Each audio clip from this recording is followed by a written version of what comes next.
পরিচয়। কবিগুরু রবীন্দ্রনাথ ঠাকুর।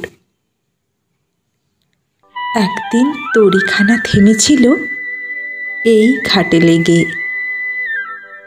বসন্তের নূতন হাওয়ার বেগে।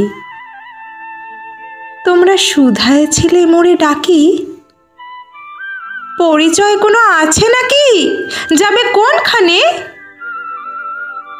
আমি শুধু বলেছি, কে জানে।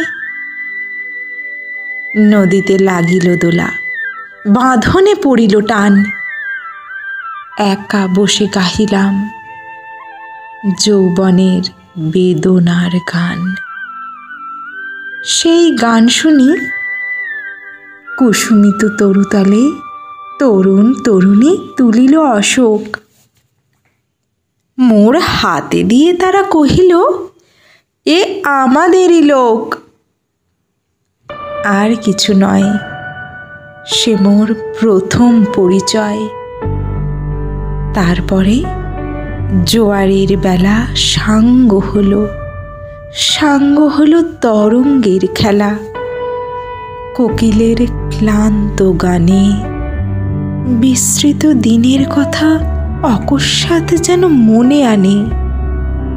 কনক চাঁপার দল পরে ঝুরে ভেসে যায় দূরে। ফাল্গুনের উৎসব রাতের নিমন্ত্রণ লিখন পাতির ছিন্ন অংশ তারা অর্থহারা। ভাটার গভীর টানে তরীখানা ভেসে যায় সমুদ্রের পানে। নূতন কালের নবযাত্রী ছেলে মেয়ে শুধাইছে দূর হতে চেয়ে। সন্ধ্যার তারার দিকে বহিয়া চলেছে তরণী কে? সেতারেতে বাঁধিলাম তার, গাহিলাম আর বার, মোর নাম এই বলে খ্যাত হোক, আমি তোমাদেরই লোক। আর কিছু নয়, এই হোক শেষ পরিচয়।